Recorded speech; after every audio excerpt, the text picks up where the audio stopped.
Hello everyone, welcome to Study Tube. द्रव्यमान, भार और घनत्व का सेट नंबर 3 हम लोग कवर करने जा रहे हैं। बेसिक साइंस के अंदर आपको पढ़ना है द्रव्यमान, भार और घनत्व। इसी का सेट नंबर 3 हम लोग कवर करने जा रहे हैं। सेट नंबर 1 और 2 ऑलरेडी हम लोग देख चुके हैं। पहला प्रश्न है, एक आयताकार पात्र का आधार ये है, इसमें 4 सेंटीमीटर गहराई तक पानी भरा हुआ है। आधार पर कुल बल ज्ञात कीजिए। जी का मान आपको 10 मीटर पर सेकेंड स्क्वायर लेना है। तो एक बर्तन है जो कि आयताकार है, ठीक है, आयताकार बर्तन है, इसमें पानी भरा हुआ है। तो इसमें हम लोग क्या करते हैं, पानी भर लेते हैं। 4 सेंटीमीटर की गहराई तक है।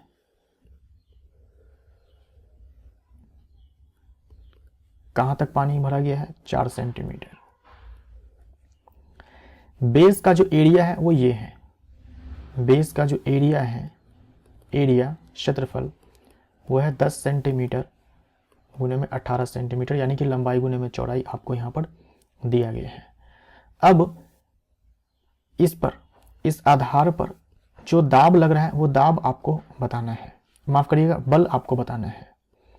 इस पर जो बल लग रहा है वो बल आपको बताना है। तो यहां पर हम लोग फोर्स कैसे लिखेंगे? प्रेशर इनटू में एरिया। एक बल बराबर आप पढ़ते हो द्रव्यमान गुने में त्वरण, तो यहाँ पर तो त्वरण वगैरह का कोई चक्कर है नहीं। तो force is equal to pressure into में एरिया हो जाएगा। प्रेशर कैसे लिखते हो? यहाँ पर इस द्रव के कारण, इस जल के कारण दाब कितना आएगा? रो जी एच आएगा। इस जल के कारण दाब कितना आएगा? रो जी एच आएगा। रो लिखेंगे वाटर का, जी लिखेंगे, एच लिखेंगे और एरिया लिखेंगे। आंसर आपको चाहिए न्यूटन में, एसआई मात्रक में, तो सारे मान आप डालेंगे एसआई मात्रक में। जल का घनत्व 1000 किलोग्राम पर मीटर क्यूब। जी का मान 10 लेना है। एच का मान आपको सीजीएस मात्रक में दिया है, तो इसको कन्वर्ट कर लेंगे एसआई मात्रक में। एरिया देखो आपको दिया हुआ है सेंटीमीटर में, सेंटीमीटर स्क्वायर में, तो इसको हम लोग कन्वर्ट कर लेंगे मीटर स्क्वायर में, 10⁻⁻⁴ से मल्टीप्लाई करके, राइट। अब यहां पर देखो 10⁻⁻⁴ है, इससे कट जाएगा ये पूरा। उसके बाद बचेगा हमारे पास 4 गुने में, ये 10 से हम इसको काट सकते हैं, तो 10⁻⁻1 बचेगा। 10⁻⁻1 और गुने में 18, 18 चौके में 72 हो जाएगा। 72 गुने में 10⁻⁻1 है, तो 7.2 न्यूटन हो जाएगा। 7.2 न्यूटन हमारा राइट आंसर हो जाएगा। वाटर का डेंसिटी 10 क्यूब किलोग्राम पर मीटर क्यूब, ठीक है। उत्प्लावन बल निर्भर करता है, उत्प्लावन बल निर्भर करता है, बायंट फोर्स निर्भर करता है। उत्प्लावन बल को हम लोग इंग्लिश में क्या बोलते हैं? बायंट फोर्स बोलते हैं। उत्प्लावन बल बोल दो, उत्क्षेप बल बोल दो, राइट।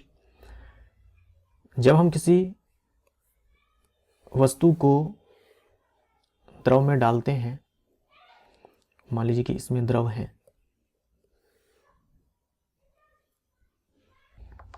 इसमें द्रव है और इसमें एक वस्तु है,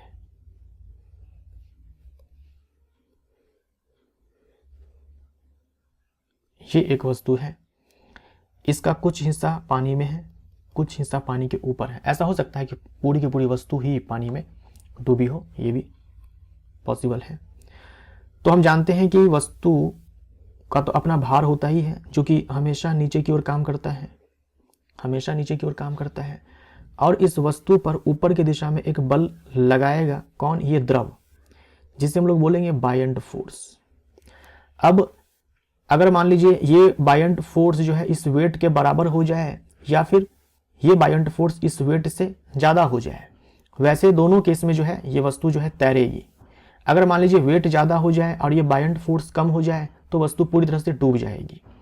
इस पिक्चर से आपको क्लियर समझ में आना चाहिए कि अगर ये बायंट फोर्स, ये उत्प्लावन बल अगर ज्यादा हो जाए या फिर इस वेट के बराबर भी हो जाए, अगर ये बायंट फोर्स, उत्प्लावन बल इस भार के बराबर हो जाए, वस्तु के भार के बराबर हो जाए, या फिर वस्तु के भार से ज्यादा हो जाए, वैसे केस में वस्तु तैरती है।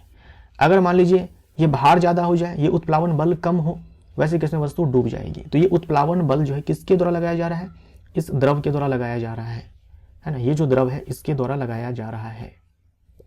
अब देखिए ये जो उत्प्लावन बल होता है ये होता है बराबर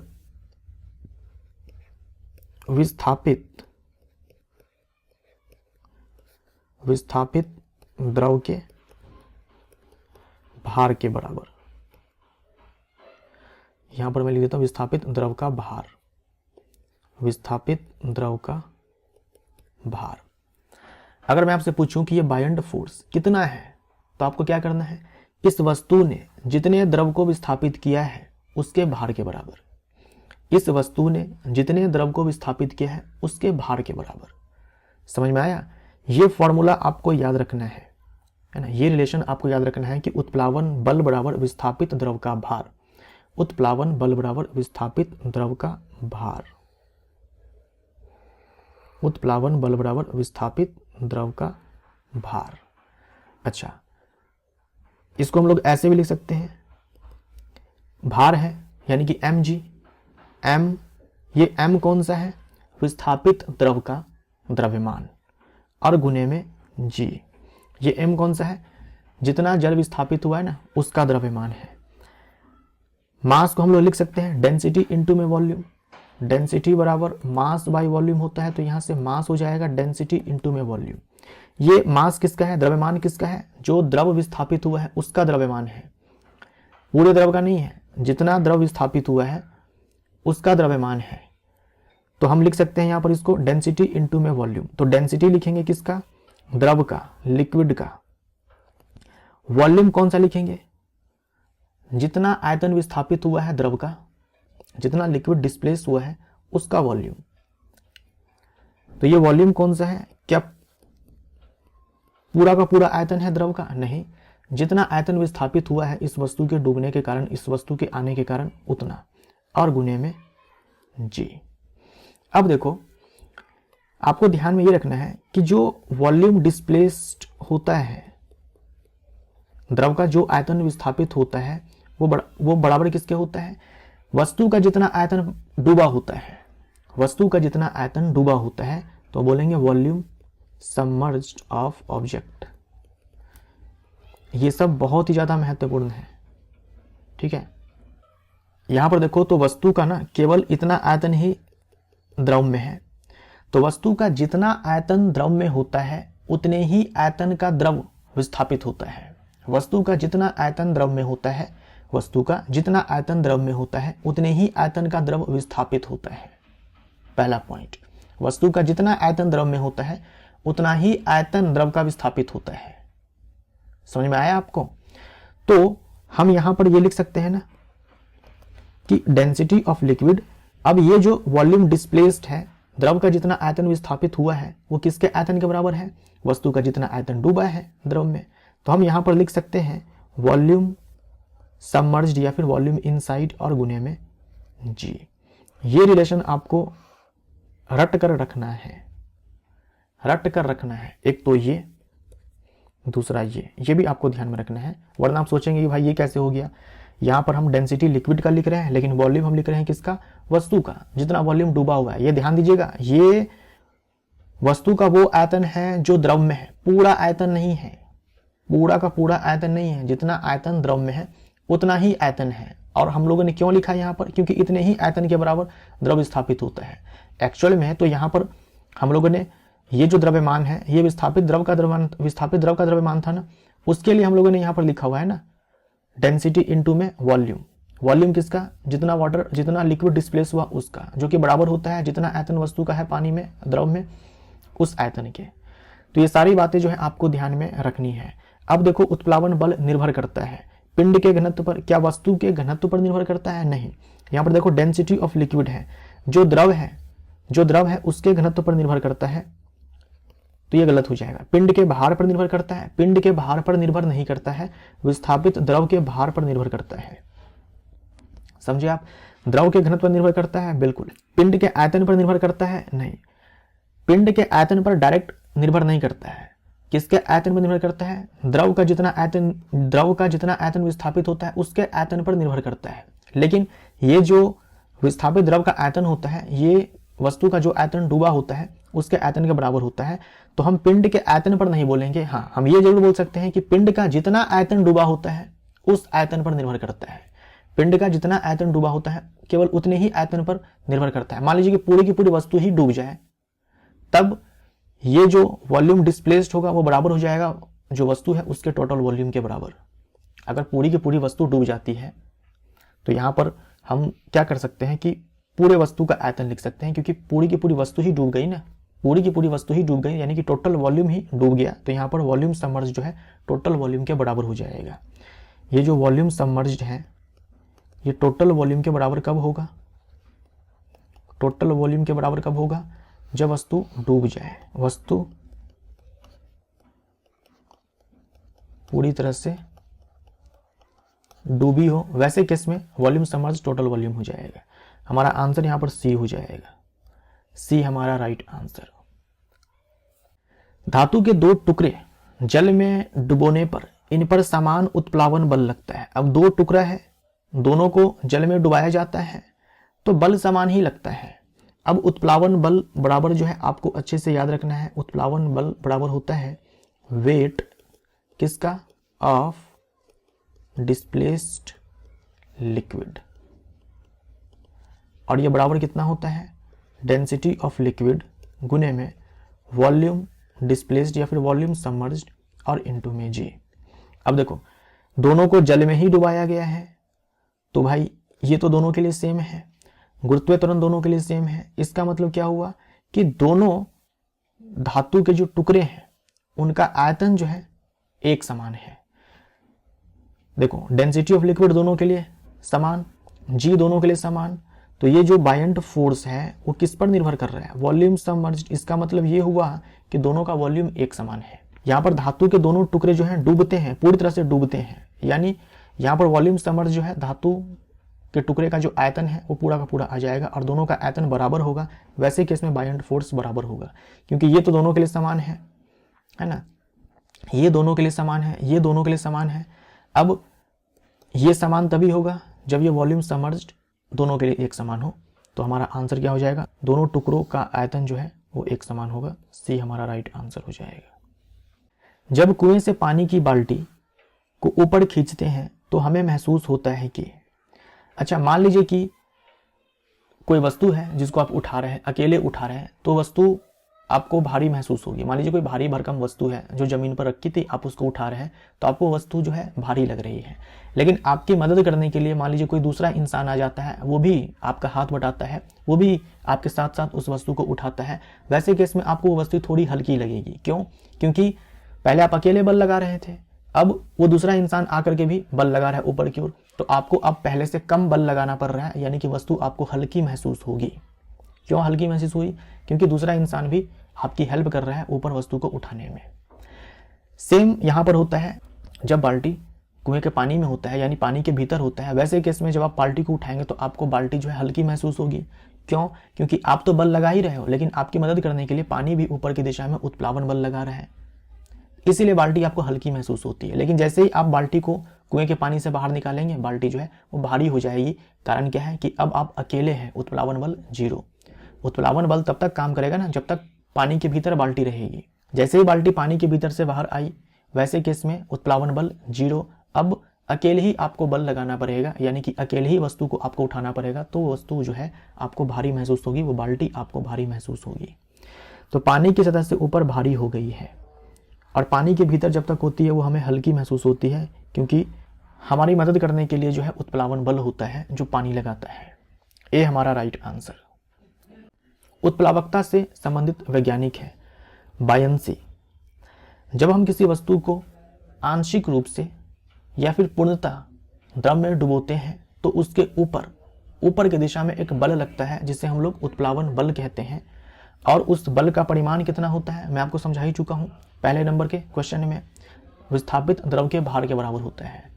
जो बायंट फोर्स होता है, मैंने आपसे कहा ना, विस्थापित द्रव के भार के बराबर होता है। Density of liquid volume submerged into g के बराबर होता है। यह सिद्धांत आर्किमिडीज ने दिया था। ये हमारा राइट आंसर हो जाएगा। द्रव में आंशिक या पूर्णतः डूबे हुए किसी ठोस द्वारा प्राप्त उछाल की मात्रा निर्भर करती है। प्राप्त उछाल की मात्रा यानी कि बायंट फोर्स की बात की जा रही है, यहाँ पर बायंट फोर्स की बात की जा रही है, उत्प्लावन बल की बात की जा रही है। तो ये क्या होता है, वेट ऑफ डिस्प्लेस्ड लिक्विड, है ना, विस्थापित द्रव का भार।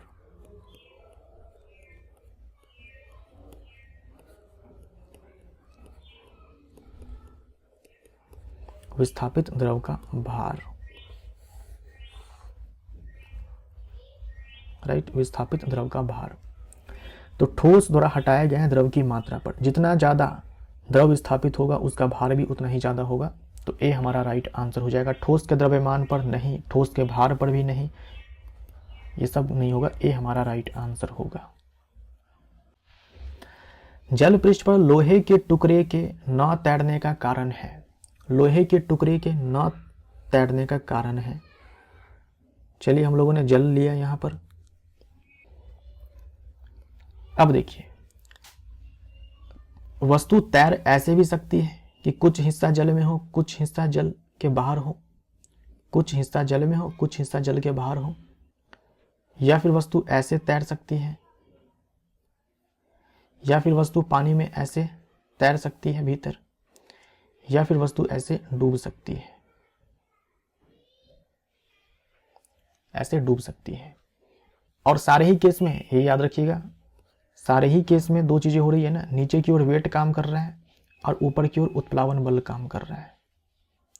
सारे ही केस में यहां भी ऊपर की ओर उत्प्लावन बल और नीचे की ओर वेट, यहां भी ऊपर की ओर उत्प्लावन बल और नीचे की ओर वेट, यहां भी ऊपर की ओर उत्प्लावन बल और नीचे की ओर वेट, यहां भी उत्प्लावन बल ऊपर की ओर और नीचे की तरफ वेट। ये जो पहला केस है मैं यहां पर नाम देता हूं 1 2 3 4। जो पहला केस है जिसमें कि वस्तु का कुछ हिस्सा पानी के ऊपर होता है, कुछ हिस्सा पानी में होता है और वो तैरती है, वैसे केस में जो उत्प्लावन बल होता है वो ज़्यादा होता है उसके वेट से। यानी ये उत्प्लावन बल ज़्यादा है, वेट कम है, वेट की तुलना में उत्प्लावन बल ज़्यादा है, तो वस्तु ऐसे तैरेगी। जो दूसरा नंबर है और जो तीसरा नंबर है, इस वाले केस में क्या होता है कि जो उत्प्लावन बल है और वस्तु का जो भार है वो आपस में बराबर होता है। यानी ये जो बल है और ये जो भार है, ये जो बल है ये भार है, ये दोनों आपस में बराबर होंगे, तो इस प्रकार से वस्तु तैरेगी। जो चौथा नंबर केस है इसमें क्या होगा कि जो उत्प्लावन बल है वो कम हो जाएगा और वस्तु का खुद का भार जो है वो ज़्यादा है, तो लोहे का जो टुकड़ा है वो डूब जाता है। यानी ये चौथा वाला केस होता है। इसका मतलब क्या हुआ, लोहे का खुद का जो भार है वो ज़्यादा है उत्प्लावन बल से, तो लोहे द्वारा विस्थापित जल का भार, विस्थापित जल का जो भार होता है वही तो उत्प्लावन बल होता है, वो लोहे के भार से कम होता है। ए हमारा आंसर हो जाएगा, है ना, ए हमारा आंसर हो जाएगा। लोहे पर उत्प्लावन बल कितना लगेगा, जितना वो जल को विस्थापित करेगा उसके भार के बराबर लगेगा, वही चीज यहाँ पर लिखा है। ए हमारा राइट आंसर। 500 ग्राम के एक मोहरबंद पैकेट का आयतन 350 सेंटीमीटर क्यूब है। बताना है आपको पानी में तैरेगा या डूबेगा। इस पैकेट द्वारा विस्थापित जल का द्रव्यमान कितना होगा, इस पैकेट द्वारा विस्थापित जल का द्रव्यमान कितना होगा। वाटर का डेंसिटी कितना होता है, 1 ग्राम पर क्यूबिक सेंटीमीटर।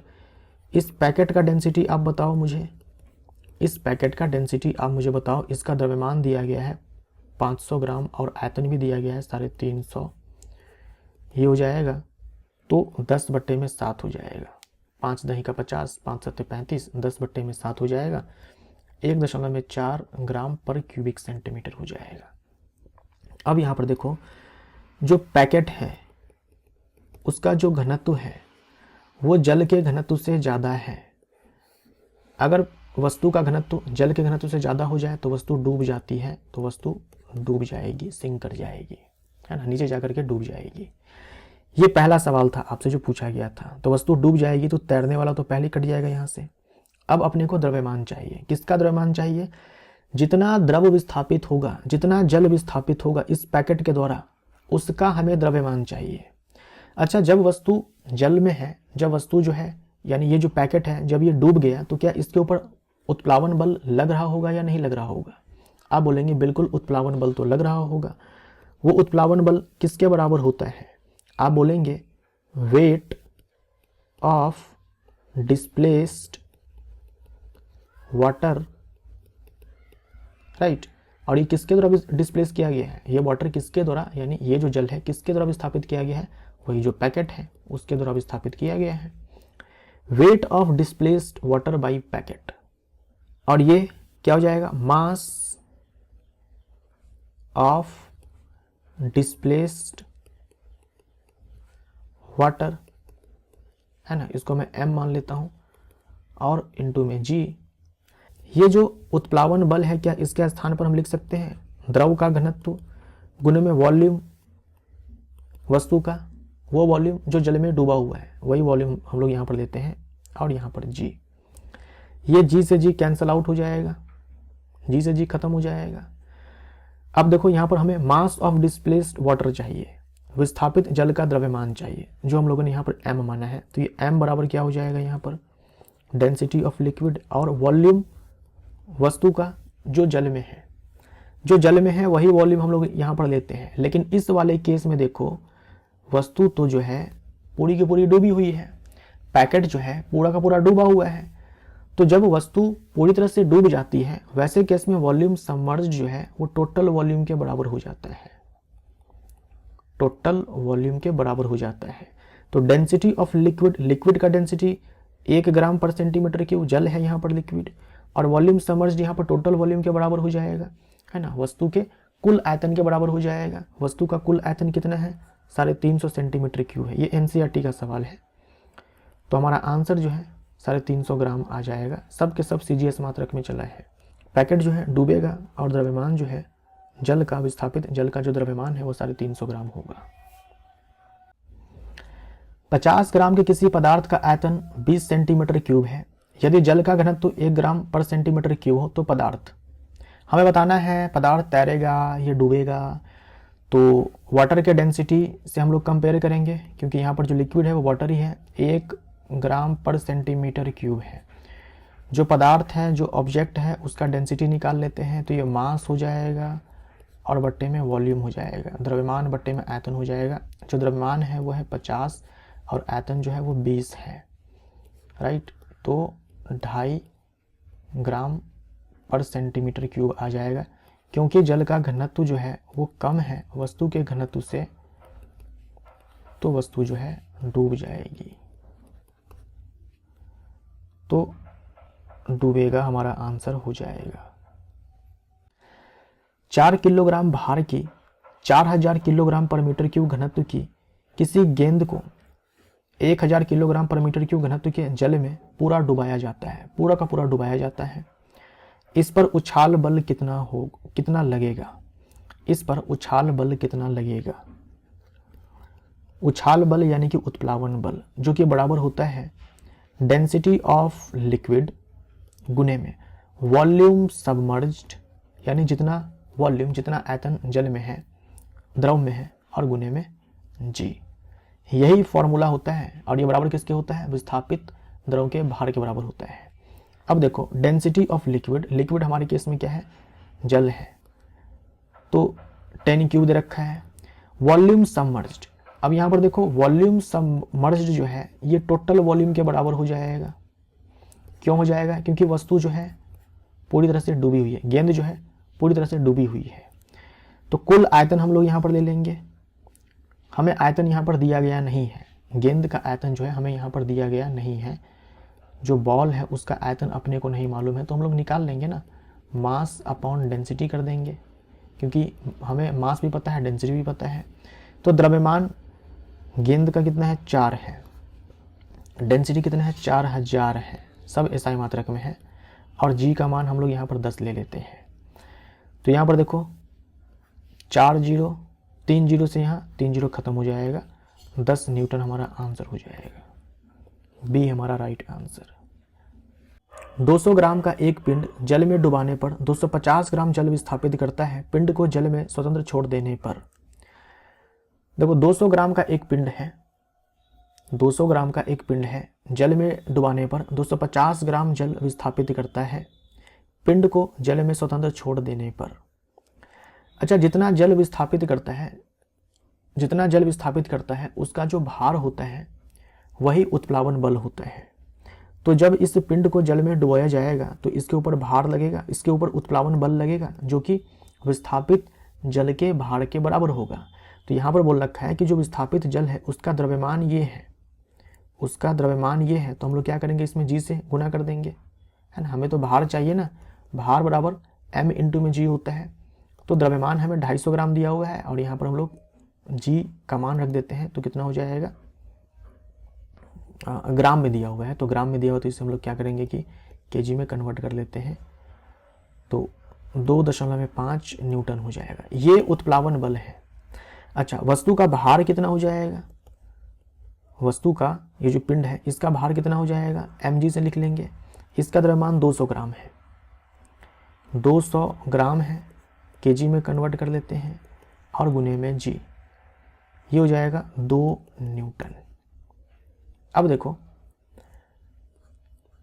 मान लीजिए कि ये वस्तु जो है जल में है, इसके ऊपर उत्प्लावन बल जो है वो लग रहा है 2.5 न्यूटन का, राइट, और नीचे वेट जो है इसका वो है 2 न्यूटन का। तो मैंने अभी आपको बताया कि अगर उत्प्लावन बल ज़्यादा हो जाए वेट से, वैसे केस में वस्तु तैरती तो है लेकिन कुछ हिस्सा जल के ऊपर होता है, अगर मान लो ये दोनों आपस में बराबर हो जाते हैं, वैसे केस में भी वस्तु तैरती लेकिन वस्तु जो है पूरी तरह से जल में होती। तो आंशिक रूप से डूबा हुआ तैरेगा, सी हमारा आंसर हो जाएगा। डूबा हुआ तैरेगा ये कब होता है, जब उत्प्लावन बल वेट के बराबर हो जाता है, और डूब जाएगा ये कब होता है, जब उत्प्लावन बल कम होता है, वेट ज़्यादा होता है, और ये कब होता है, जब उत्प्लावन बल ज़्यादा होता है, वेट कम होता है। यदि एक धातु के टुकड़े का हवा में भार 100 ग्राम है, पानी में 86 ग्राम है, द्रव में 90 ग्राम है, तो ठोस तथा द्रव के विशिष्ट गुरुत्व का मान क्या होगा। ठोस और द्रव दोनों का विशिष्ट गुरुत्व अपने को चाहिए। सबसे पहले हम लोग क्या करेंगे, डेटा लिख लेंगे जो दिया हुआ है, जो डेटा दिया हुआ है वो हम लोग लिख लेते हैं। वेट अपने को दिया हुआ है हवा में, एयर में। अच्छा, एयर में जो वेट होता है वो ट्रू वेट होता है, वो वास्तविक भार होता है, जो कि 100 ग्राम अपने को दे रखा है, राइट। यहाँ देखो, पानी में दे रखा है 86 ग्राम। उसके बाद एक दूसरा लिक्विड है, उसमें है 90 ग्राम। अब आपको याद रखना है फॉर्मूला। आपसे पूछा जाता है रिलेटिव डेंसिटी वस्तु का, जो कि सॉलिड होता है, ठोस होता है, इसका। तो आप क्या करेंगे, लिखेंगे हवा में जो वस्तु का भार है, बट्टे में जल में जो भार में कमी आई, जल में वस्तु के भार में जो कमी आई, तो जल में भार में कितनी कमी आई। देखो, हवा में भार 100 ग्राम है, वास्तविक जो भार है वो 100 ग्राम है, लेकिन जल में जब डाला गया तो 86 ग्राम ही भार आ रहा है। तो भाई कमी कितनी हुई, तो 100 में से आप 86 घटाएंगे ना। तो हम यहाँ पर फॉर्मूला लिख लेते हैं, एयर में वेट माइनस वाटर में वेट। ये क्या है, वास्तविक भार बट्टे में जल में भार में कमी, वास्तविक भार बट्टे में जल में भार में कमी, समझे आप।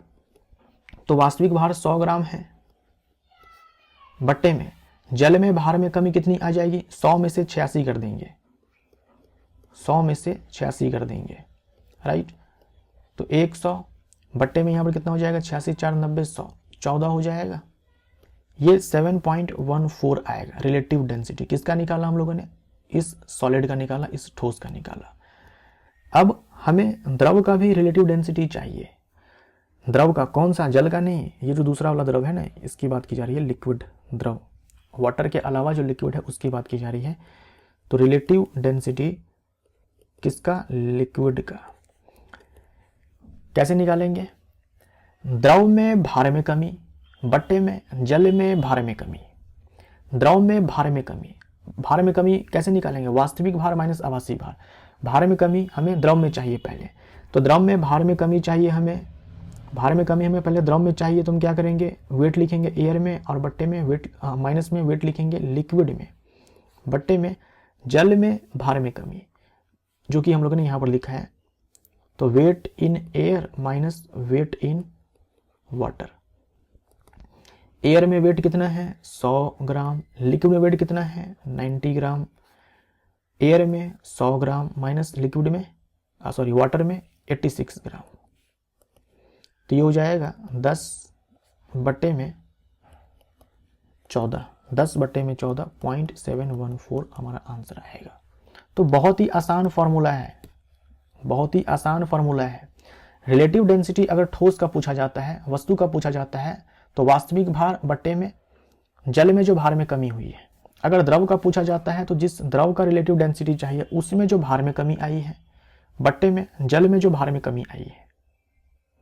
ये सब फॉर्मूला लिखने की जरूरत नहीं है, डायरेक्ट आप वैल्यू पुट कर सकते हो, है ना।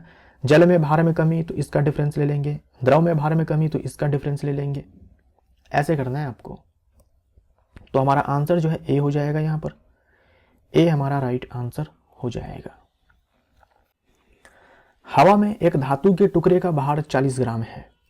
हवा में भार कितना है, हवा में भार कितना है धातु के टुकड़े का 40 ग्राम है। अच्छा, एक चीज और ध्यान में रखिएगा, हम लोग क्या करते हैं कि वेट लेते हैं, वेट जो कि हम लोग न्यूटन में बताते हैं, है ना, और ये वेट जो है mg के बराबर होता है।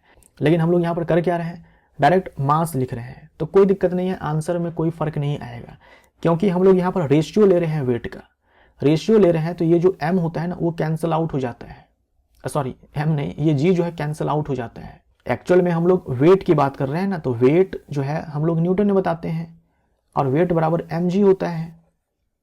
तो सबसे पहले हम लोग क्या करते हैं, न्यूटन में कन्वर्ट करते हैं, उसको न्यूटन में कन्वर्ट करते हैं g से मल्टीप्लाई करके। लेकिन इसकी जरूरत नहीं है, क्योंकि g कैंसिल आउट हो जाएगा, ऊपर भी g आएगा नीचे भी g आएगा, कैंसिल आउट हो जाएगा।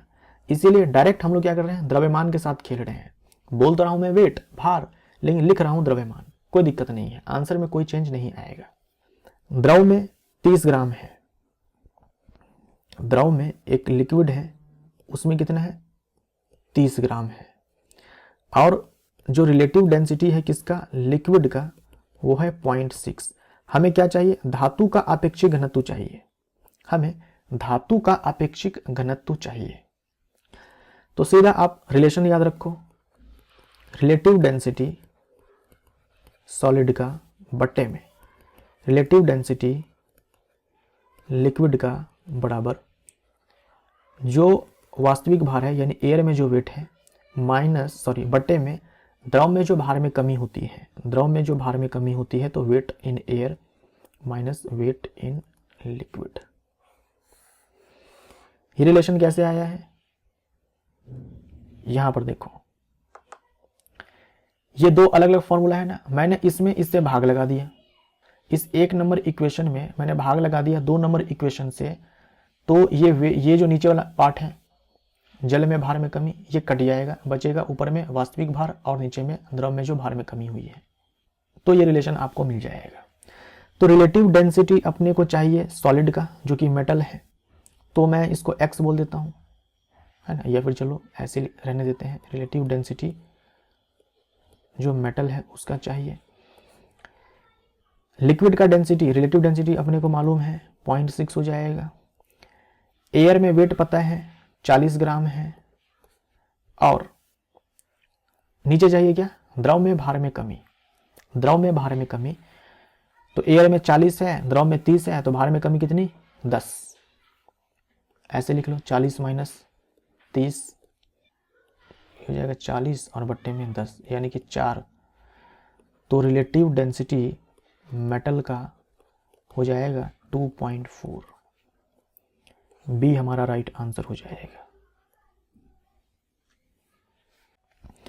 एक पत्थर के टुकड़े का वायु में भार 60 ग्राम है। वायु में जो भार होता है वही वास्तविक भार होता है।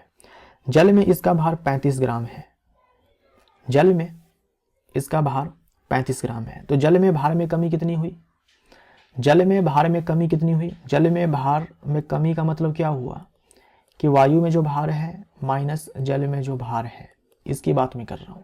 यह है जल में भार में कमी। अरे एक वस्तु थी, वायु में उसका भार 60 ग्राम वास्तविक भार हुआ। ठीक, जल में डाला तो 35 ही ग्राम है, तो जल में भार में कमी कितनी हो गई, कैसे निकालेंगे, 60 माइनस में 35 लिखेंगे, राइट, 60 माइनस में 35 लिखेंगे तो 35 5 40, 50 60 25 ग्राम की कमी हो गई। एक्स द्रव में इसका भार 42 ग्राम होता है। कोई एक्स नाम का द्रव है, कोई एक्स नाम का द्रव है, लिक्विड है, उसमें भार 42 ग्राम है। तो आप इस द्रव में भार में कमी बता सकते हो। जैसे जल में भार में कमी निकालते हैं वैसे द्रव में भार में कमी निकाल लेंगे। तो 60 माइनस में 42 कर देंगे तो ये 18 ग्राम हो जाएगा, 18 ग्राम।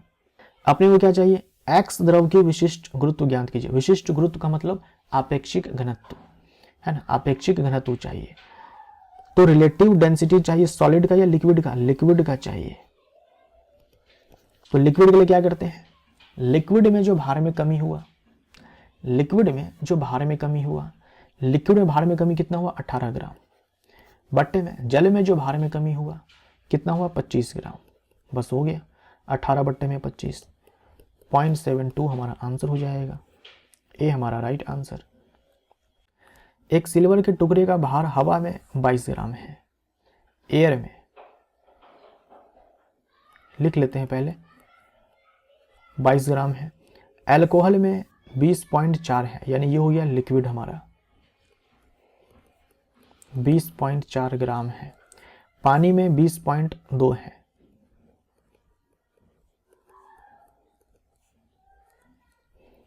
तो अल्कोहल का विशिष्ट गुरुत्व ज्ञात करें, यानी कि रिलेटिव डेंसिटी चाहिए अपने को इस लिक्विड का।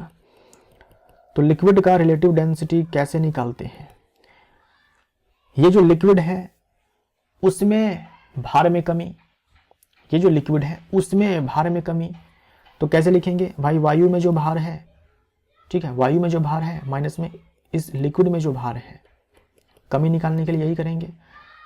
बट्टे में क्या करेंगे, जल में जो भार में कमी हुई है, जल में भार में कमी कैसे निकालेंगे, वायु में जो भार है माइनस जल में जो भार है, हो गया, यही लिखना है अपने को। ये हो जाएगा 1.6 बाई 1.8, तो 0.89 हो जाएगा। बी हमारा आंसर हो जाएगा। किसी धातु के टुकड़े का पानी में भार 25 ग्राम तथा आपेक्षिक घनत्व वाले द्रव में 26 ग्राम है। धातु के टुकड़े का वास्तविक भार है, वास्तविक भार ट्रू वेट, ट्रू वेट हम लोग किसको बोलते हैं, वेट जो एयर में होता है, यानी कि ये आपको चाहिए, यही आपको चाहिए।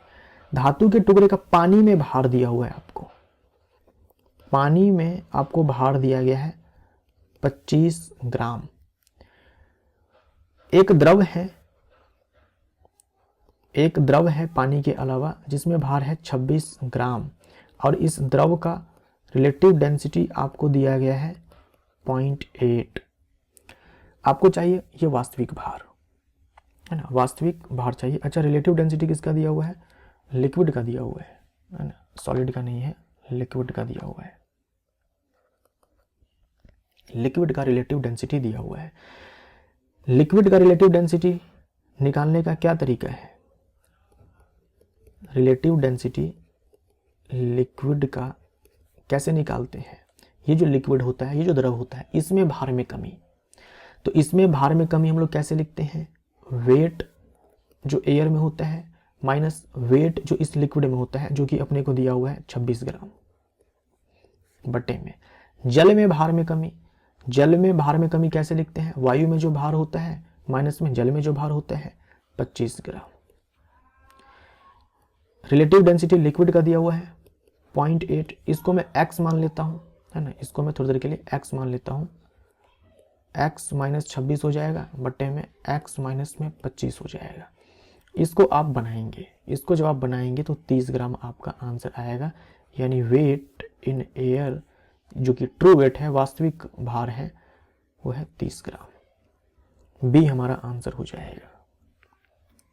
50 सेंटीमीटर क्यूब कि लोहे के टुकड़े को कमानीदार तुला से लटकाकर जल में डुबाया जाता है, कमानी पर खिंचाव बल का मान होगा। आपको लोहे का घनत्व दिया हुआ है, जल का घनत्व दिया हुआ है और जी का मान दिया हुआ है।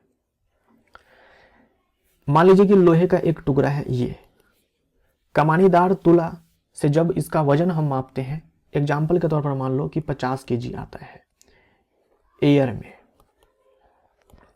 तो ये ट्रू वेट हो गया, ये ट्रू वेट हो गया। इस कमानीदार तुला ने हवा में लोहे के टुकड़े का वेट 50 kg मापता है, तो ये वास्तविक वेट हो गया ना, वास्तविक भार हो गया, समझे आप। लेकिन जब इसी लोहे के टुकड़े को जल में डाला जाता है ना, जल में डाला जाता है, तब वेट जो है कमानीदार तुला इसका बताता है कि ये मात्र 40 किलोग्राम का है। तो क्या ये वास्तविक भार है? नहीं, ये है आभासी भार, ये है आभासी भार।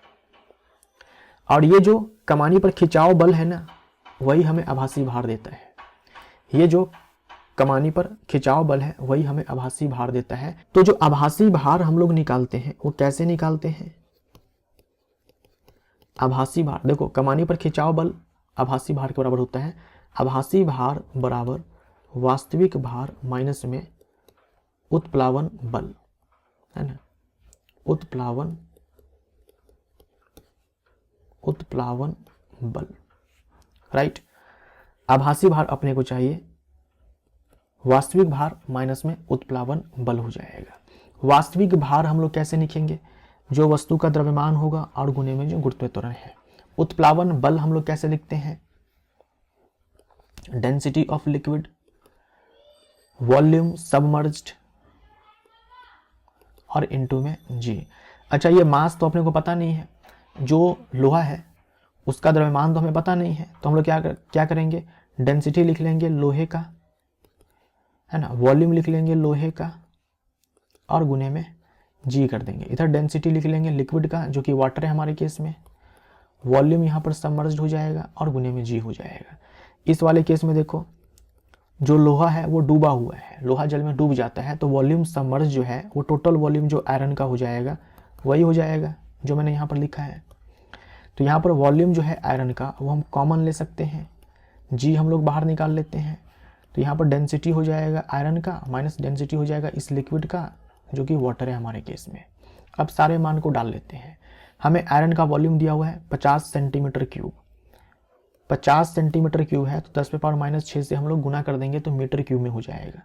गुने में जी का मान हम लोग लेते हैं, न्यूटन में चाहिए, एसआई मात्रक में चाहिए, तो सारे मान को हम लोग एसआई मात्रक में डालेंगे। आयरन का डेंसिटी 7.6, यहाँ पर देखो -3 नहीं होगा, केवल 3 होगा। 7.6 इंटू 10 क्यूब माइनस वाटर का डेंसिटी 10 क्यूब हम लोग जानते हैं। इस पूरे को आप सॉल्व कीजिए तो 3.3 न्यूटन जो है आंसर आएगा। डी हमारा राइट आंसर हो जाएगा। तो ये आपको ध्यान में रखना है, कमानी पर जल में डुबोने के बाद कमानी पर जो खिंचाव बल देगा हमें वो आभासी भार के बराबर होगा। तो जल में डुबाने के बाद कमानी पर जो खिंचाव बल आता है वो आभासी भार के बराबर होता है। वहीं अगर वायु में है तब कमानी पर जो खिंचाव बल आएगा वो वास्तविक भार के बराबर होगा। किसी वस्तु का वायु में भार 15 किलोग्राम है तथा वस्तु का आपेक्षिक घनत्व 7.5 है। इसे 1.2 आपेक्षिक घनत्व वाले द्रव में डुबाने पर इसका आभासी भार होगा। अभी मैंने आपको आभासी भार समझाया। यह आभासी भार क्या था? जल में जो भार आया था, है ना, जल में जो भार आया था वही तो आभासी भार था। या कोई दूसरा द्रव हो, उस द्रव में जो भार आया, जिस द्रव में डुबाया गया है उस द्रव में जो भार आया वो आभासी भार है। तो यहां भी सेम चीज हो जाएगा। जो आभासी भार होगा, जो आभासी भार होगा वो क्या होगा? द्रव में भार होगा। द्रव में जो भार आएगा वही आभासी भार होगा। अब हमारे केस में दिया हुआ है रिलेटिव डेंसिटी सॉलिड का 7.5, राइट, और दिया हुआ है रिलेटिव डेंसिटी लिक्विड का 1.2। तो इन दोनों का रेशियो हम लोग लेते हैं। क्या होता है? हवा में जो भार है यानी कि जो वास्तविक भार है बट्टे में द्रव में जो भार में कमी है, द्रव में जो भार में कमी है यानी कि weight in air minus weight in liquid. अपने को क्या चाहिए? वेट इन लिक्विड चाहिए, अपने को वेट इन लिक्विड चाहिए, क्योंकि वेट इन लिक्विड, द्रव में जो भार होता है उसी को हम लोग आभासी भार बोलते हैं। द्रव में जो भार होता है उसी को हम लोग आभासी भार बोलते हैं। तो ये 75/12 हो जाएगा। वेट इन एयर अपने को दिया हुआ है क्या? हाँ, 15 किलोग्राम है, तो 15/15 माइनस वेट इन लिक्विड चाहिए, है ना, वेट इन लिक्विड चाहिए। इसको सॉल्व करने के बाद वेट इन लिक्विड आपको मिलेगा 12.6 kg, इतना आपको मिलेगा। तो डी हमारा राइट आंसर हो जाएगा। वायु में जो भार होता है वो वास्तविक भार होता है, द्रव में जो भार होता है वो आभासी भार होता है। और जब हमसे कमी पूछा जाता है, भार में कमी, तब हम क्या करते हैं, वास्तविक भार में से आभासी भार को घटा देते हैं। एक पिंड को जल में तैरने पर उसका 2/5 भाग जल में डूबता है। अब यदि उसे 1.12 अपेक्षित घनत्व वाले द्रव में तैराया जाए तो उसका जो भाग डूबेगा वह, जैसे मान लीजिए कि एक मैंने बर्तन लिया, इसमें मान लो कि जल है, एक ये वस्तु है जिसका टोटल आयतन मान लीजिए कि 50 सेंटीमीटर क्यूब है। अब मैंने इस वस्तु को ऐसे डुबाया, जो भाग जल में डूबा हुआ है उसका आयतन मान लीजिए कि 20 सेंटीमीटर क्यूब है, और जो भाग पानी के ऊपर है वो जाएगा 30 सेंटीमीटर क्यूब। अब मैं आपसे पूछूं कि भाई कितना पार्ट जल के बाहर है, कितना पार्ट, फ्रैक्शन में आपसे पूछ रहा हूं, टोटल का कितना हिस्सा जल के बाहर है। तो आप क्या करेंगे, जो जल के बाहर है बट्टे में जो टोटल आयतन है, ये क्या है, ये फ्रैक्शन मान है कि टोटल का कितना पार्ट जल के बाहर है। अगर मैं आपसे इनसाइड पूछूं कि टोटल कितना पार्ट जल के अंदर है, तो आप क्या करेंगे, जो जल के अंदर भाग है बट्टे में जो टोटल आयतन है। तो ये आपको समझ में आना चाहिए। तो यहाँ पर जो बोल रखा है कि 2/5 भाग जल में डूबता है, तो टोटल का 2/5 भाग जल में डूबा है। पिंड को जल में तैरने पर उसका 2/5 भाग जल में डूबता है। लेकिन एक दूसरा द्रव है जिसका अपेक्षित घनत्व ये है, इसमें जब उस वस्तु को, पिंड को डुबाया जाएगा, तैराया जाएगा, तो उसका कितना भाग डूबा रहेगा वही आपको निकालना है। तो इसके लिए फॉर्मूला आप याद रखेंगे, वॉल्यूम इनसाइड, टोटल का जितना पार्ट जल में होता है, द्रव में होता है, बेसिकली फ्रैक्शनल वैल्यू है, वो लिखना तो कैसे करेंगे, डेंसिटी ऑब्जेक्ट का, वस्तु का, बट्टे में डेंसिटी लिक्विड का। ये फॉर्मूला जो है आपको ध्यान में रखना है। इस सवाल में जो पहला केस है इसमें वाटर लिया गया है, वाटर के लिए हमें मालूम है कि जो डेंसिटी है वो है 1 ग्राम पर सेंटीमीटर क्यूब, राइट। और ये जो वॉल्यूम इनसाइड है वो कितना है, 2/5 है। इस फॉर्मूले से हमें ऑब्जेक्ट का डेंसिटी मिल जाएगा। तो इस वाले फॉर्मूले पर सारे मान को डालते हैं, 2/5 बराबर डेंसिटी ऑब्जेक्ट का यानी कि पिंड का, बट्टे में डेंसिटी किसका है, लिक्विड का, जो कि हमारे केस में वाटर है, इस पहले वाले केस में ये 1 हो जाएगा। तो यहाँ से ऑब्जेक्ट का डेंसिटी अपने को मिल गया कितना, 2/5। 2/5 जो है घनत्व है, यानी कि 0.4 जो है ऑब्जेक्ट का डेंसिटी है, 0.4 ग्राम पर सीसी, ठीक। अब दूसरा द्रव आया, यहाँ पर दूसरा द्रव आया, उसमें बताना है कि कितना भाग डूबेगा, पिंड का कितना भाग डूबेगा। तो सेम यही वाला फॉर्मूला लगाएंगे। दूसरे द्रव में वॉल्यूम इनसाइड फ्रैक्शनल वैल्यू है, डेंसिटी ऑफ ऑब्जेक्ट जो कि 0.4 है, राइट, बट्टे में डेंसिटी ऑफ लिक्विड। अब लिक्विड का डेंसिटी तो नहीं मालूम है, लेकिन रिलेटिव डेंसिटी तो पता है, तो रिलेटिव डेंसिटी में ग्राम पर सेंटीमीटर क्यूब लगा देंगे तो डेंसिटी मिल जाएगा। तो यहाँ पर हम लोग लिख लेंगे डेंसिटी ऑफ लिक्विड। इसको अब क्या करेंगे, सॉल्व करेंगे।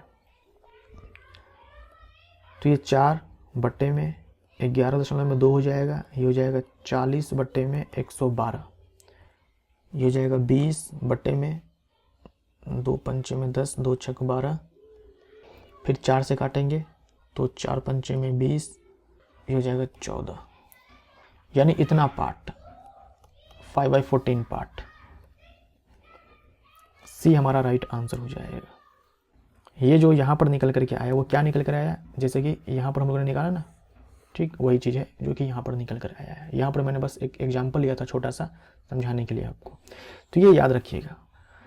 पूछा जाएगा कि भाई जल में डुबाया गया वस्तु को तो बताइए कितना पार्ट जल के भीतर है, कितना पार्ट जल के बाहर है। तो भीतर पूछा जाएगा तो ये निकाल लेंगे। अगर मान लीजिए बाहर पूछा जाता है तो कोई दिक्कत नहीं है, पहले आप ये निकाल लो, फिर 1 में से घटा देना तो वो बाहर निकल जाएगा। बर्फ का आपेक्षिक घनत्व दिया हुआ है, बर्फ का आपेक्षिक घनत्व दिया हुआ है, तो आपेक्षिक घनत्व दिया हुआ है तो घनत्व निकालने के लिए हम लोग क्या करेंगे, सिंपली इसमें ग्राम पर सेंटीमीटर क्यूब लगा देंगे। जल में तैरते समय एक बर्फ की शिला का जो भाग जल में डूबा रहेगा, जो भाग जल में डूबा रहेगा, हमारे केस में यहाँ पर लिक्विड क्या है, वाटर है, जिसका डेंसिटी 1 ग्राम पर सेंटीमीटर क्यूब होता है। अब जो भाग जल में डूबा रहेगा, इनसाइड रहेगा, इसका फ्रैक्शनल वैल्यू निकालने का तरीका मैंने आपको बताया। क्या करेंगे, डेंसिटी ऑफ ऑब्जेक्ट हमारे केस में आइस है और डेंसिटी ऑफ यहाँ पर क्या कर देंगे, वाटर कर देंगे। आइस का डेंसिटी 0.9 है, वाटर का 1 है, यानी कि 9/10। 9/10 अगर परसेंटेज में पूछे तो 90% हो जाएगा, 100 से मल्टीप्लाई कर देंगे सीधा। अच्छा, बाहर कितना रहेगा पार्ट, बाहर कितना पार्ट रहेगा, टोटल का कितना पार्ट बाहर रहेगा। अब ये निकल चुका है तो इसको 1 में से हम लोग माइनस कर देंगे, 1 में से माइनस कर देंगे तो ये 1/10 हो जाएगा। अगर परसेंटेज में पूछे तो 100 से मल्टीप्लाई कर देंगे, 10%। हमसे डूबा रहेगा पूछा था तो 9/10, डी हमारा राइट आंसर। एक 0.75 रिलेटिव डेंसिटी वाली वस्तु का 500 सेंटीमीटर क्यूब आयतन द्रव में डूबा रहता है। यदि द्रव का आपेक्षिक घनत्व ये है तो वस्तु का कुल आयतन है। रिलेटिव डेंसिटी सॉलिड का 0.75 है, रिलेटिव डेंसिटी लिक्विड का 1.02 है। वॉल्यूम जो डूबा हुआ है ना, वॉल्यूम जो डूबा हुआ है वो है 500 सेंटीमीटर क्यूब। हमें टोटल वॉल्यूम चाहिए, अपने को टोटल वॉल्यूम चाहिए। तो अभी हम लोग ने देखा कि वॉल्यूम इनसाइड जो होता है उसका फ्रैक्शनल मान हम लोग कैसे निकालते हैं, density of object, density of object वस्तु का घनत्व बटे में द्रव का घनत्व, ऐसे निकालते हैं। और मैंने अभी आपको एक एग्जांपल देकर के समझाया था यहाँ पर कि जिस पार्ट की हम लोग यहाँ पर बात करते हैं, इनसाइड पार्ट की बात करते हैं, वो एक्चुअल में क्या होता है कि जितना वॉल्यूम द्रव के भीतर है बटे में टोटल वॉल्यूम।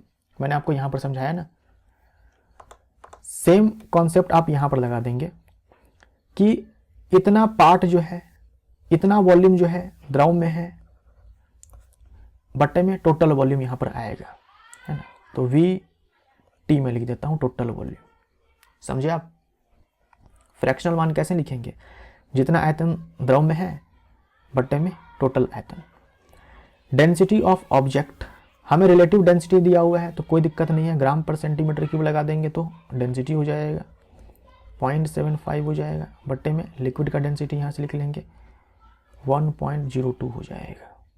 अब यहाँ से आपको वी टोटल चाहिए, वी टोटल चाहिए तो 500 गुने में 1.02 डिवाइडेड बाई 0.75, इसको सॉल्व कीजिए तो आंसर आएगा 680 सेंटीमीटर क्यूब। बी हमारा राइट आंसर। किसी पिंड का वायु में भार 320 ग्राम है, जल में 280 ग्राम है। आपेक्षिक घनत्व 1.65 वाले द्रव में पूर्णतः डूबने पर उसके भार में कमी आएगी। यानी इस द्रव में भार में कमी आपको बताना है। जिस द्रव में डुबाया गया है, ये जो आपेक्षिक घनत्व वाला द्रव है, इसमें भार में कमी आपको बताना है। तो भार में कमी द्रव में कैसे लिखते हैं, जो वायु में भार है माइनस जो लिक्विड में भार है, यही अपने को चाहिए, यही अपने को चाहिए। तो रिलेटिव डेंसिटी लिक्विड का दिया हुआ है और ये हम लोग लिखते कैसे हैं, द्रव में जो भार में कमी है, यानी कि ये, इसको मैं x मान लेता हूँ, इसको मैं x मान लेता हूँ यहाँ पे x। द्रव में जो भार में कमी है बट्टे में जल में जो भार में कमी है। जल में जो भार में कमी कैसे निकालते हैं, वायु में जो भार है माइनस जल में जो भार है, 320 माइनस 280, 320 माइनस 280। रिलेटिव डेंसिटी मालूम है 1.65 है, तो x बाई ये हो जाएगा 40, तो यहाँ से x आ जाएगा 1.65 इंटू में 40, यह आ जाएगा 66 ग्राम। ये हमारा राइट आंसर। एक ठोस का वजन पानी में डुबोने पर 30 न्यूटन है एवं हवा में 40 न्यूटन है। ठोस का घनत्व, ठोस का घनत्व चाहिए। पानी में डुबोने पर 30 न्यूटन है, हवा में 40 न्यूटन है, यानी कि हवा में ये 40 न्यूटन है और पानी में डुबोने पर 30 न्यूटन है। पानी में डुबोने पर 30 न्यूटन है, यानी कि वाटर में जो इसका वेट है वो 30 न्यूटन है। अब रिलेटिव डेंसिटी चाहिए किसका, ठोस का, ठोस का चाहिए। तो वायु में जो भार है जो कि 40 न्यूटन है, बट्टे में क्या होता है, जल में जो भार में कमी आती है, तो जल में भार में कमी कितनी है, 10 न्यूटन, यानी कि 40 न्यूटन माइनस में 30 न्यूटन, तो 40 बट्टे में 10 हो जाएगा 4। ये 4 क्या है, रिलेटिव डेंसिटी है। अपने को क्या चाहिए, डेंसिटी चाहिए, तो इसमें ग्राम पर क्यूबिक सेंटीमीटर लगा देंगे, ये डेंसिटी हो गया। अगर हम किलोग्राम पर मीटर क्यूब में कन्वर्ट करना चाहे तो इसी में क्या करेंगे, 1000 से गुना कर देंगे, तो 4000 किलोग्राम पर मीटर क्यूब हो जाएगा। बी हमारा आंसर। किसी पिंड पर 100 न्यूटन का बल 0.4 सेकंड तक लगाया जाता है, बल का आवेग क्या होगा। आवेग को हम लोग जे से डिनोट करते हैं और ये बराबर होता है फोर्स इनटू में टाइम। ये फॉर्मूला जो है आप याद रखेंगे, इस पर सवाल जो है पूछे जाते हैं एग्जाम में। फोर्स आपको दिया हुआ है 100 न्यूटन, टाइम आपको दिया हुआ है 0.4। सभी मानों को हम लोगों ने एसआई मात्रक में डाला है, तो जो आंसर आएगा वो एसआई मात्रक में आएगा। आवेग का जो एसआई मात्रक होता है वो न्यूटन सेकंड होता है, तो ये 40 न्यूटन सेकंड हो जाएगा, 40 न्यूटन सेकंड। सी हमारा राइट आंसर। धातु के एक टुकड़े के द्रव्यमान की गणना किलोग्राम में करें। लंबाई आपको दिया गया 1000 मिलीमीटर है, चौड़ाई 60 मिलीमीटर है, ऊंचाई 10 मीटर है, घनत्व जो है 7.85 किलोग्राम पर मीटर क्यूब है। तो द्रव्यमान चाहिए, मास चाहिए, तो डेंसिटी इनटू में वॉल्यूम हो जाएगा। द्रव्यमान बराबर घनत्व गुने में आयतन। घनत्व दिया हुआ है 7.85 राइट एसआई मात्रक में। मास हमको किलोग्राम में चाहिए, एसआई मात्रक में चाहिए। वॉल्यूम हम यहाँ पर कैसे लिखेंगे, लंबाई गुने में चौड़ाई गुने में ऊंचाई। लंबाई आपको दिया गया है 1000 मिलीमीटर। अब मिलीमीटर को मीटर में कन्वर्ट करने के लिए 1000 से ही भाग लगाते हैं। चौड़ाई आपको 60 मिलीमीटर दिया है, तो इसको मीटर में कन्वर्ट करने के लिए 1000 से भाग लगाएंगे। ऊंचाई आपको पहले से मीटर में दे रखा है, तो ये खत्म हो जाएगा, 10 से 10 यहाँ खत्म हो जाएगा, 10 से 10 यहाँ खत्म हो जाएगा, तो 7.85 इंटू में 6/10 यह आएगा 4.71 kg। सी हमारा राइट आंसर हो जाएगा। तो इसी के साथ सेट नंबर 3 हमारा यहाँ पर कंप्लीट होता है। आज हम लोगों ने सवाल किया आर्किमिडीज प्रिंसिपल के ऊपर। मिलते हैं अगले वीडियो में। Thank you so much.